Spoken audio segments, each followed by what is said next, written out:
pagi, Bu. Selamat pagi. Ini dengan Ibu siapa? Ibu Maya. Ibu Maya, keluarga dari Ibu Nafa ya? Iya. Oke, kalau gitu perkenalkan, sebelumnya saya perawat Wahyu Oktariati. Saya yang bekerja di rumah sakit ini dan kebetulan mendapat advice dokter untuk memberikan pendidikan kesehatan kepada keluarga Ibu Nafa gitu. Nah, di sini membutuhkan waktu kurang lebih sekitar 10 menit. Apakah Ibu bersedia? Bersedia. Oke, kalau gitu sebelumnya di sini kan saya akan memberikan tema tentang pencegahan hepatitis. Kan di sini Ibu Nafa itu mengalami penyakit hepatitis di mana itu bisa menular ke keluarganya kalau tinggal di dalam satu lingkungan kayak gitu. Nah, sebelum masuk ke materi, apakah Ibu tahu apa sih yang dimaksud dengan hepatitis itu? Iya. Jadi, hepatitis itu merupakan penyakit peradangan pada hati manusia. Nah, di mana itu kalau berkelanjutan atau tidak segera ditangani, itu bisa menjadi kanker hati, gitu Bu ya. Udah mengerti? Bu, yang kedua di sini tanda gejala dari hepatitis tersebut. Yang pertama, pasien tersebut biasanya akan mengalami penurunan nafsu makan, kemudian dia akan mengalami mual muntah. Selanjutnya dia akan mengalami nyeri di bagian sendi-sendinya, terus bengkak pada bagian hati, sisi kanan atas itu bagian hati ya.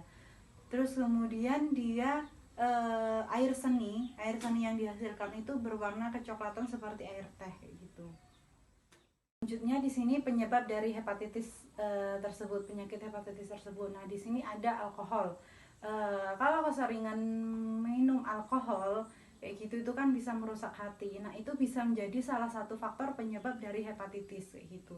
Terus yang kedua, karena si virus tersebut, biasanya si virus tersebut ada ketika seseorang kurang bisa menjaga kebersihan. Misalnya habis dari WC umum yang kita nggak tahu kebersihannya, terus kita langsung makan menggunakan tangan tanpa cuci tangan lagi. Nah, bisa jadi virus tersebut sudah terbawa dari tangan ketika dia keluar dari WC umum, terus kemudian tangan pegang makanan, kemudian dia makan. Nah, itu bisa terjadi dari situ.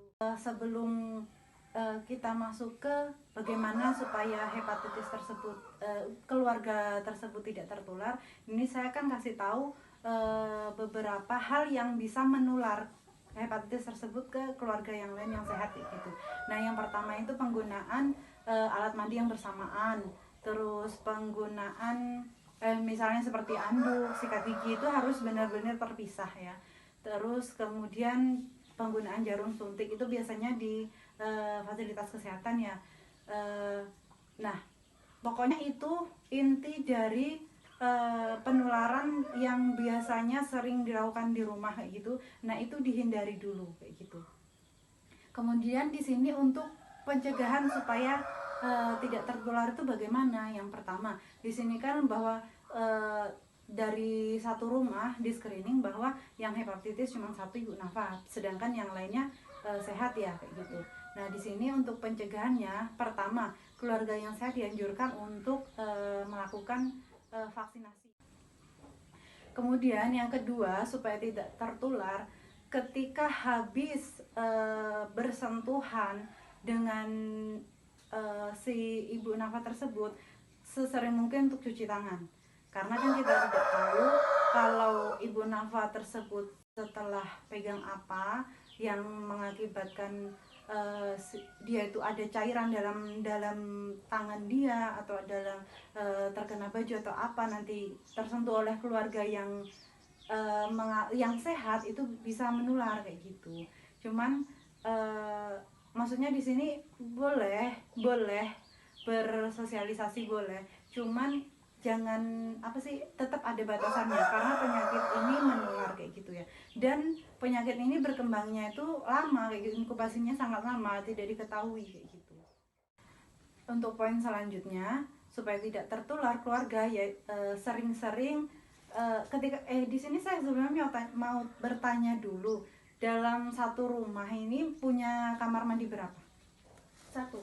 Nah, karena satu kamar mandinya sering bergantian, nah itu sebisa mungkin untuk untuk bak mandi itu 1 kali orang segera dikuras kayak gitu ya, karena kita tidak tahu nanti si virus tersebut sudah mengkontaminasi air tersebut, bisa jadi menular ke yang lainnya kayak gitu. Nah, kemudian setelah keluar dari kamar mandi atau apapun itu, segera cuci tangan kayak gitu. Segera cuci tangan sebelum melakukan aktivitas apapun, apalagi aktivitas untuk makan ya kayak gitu.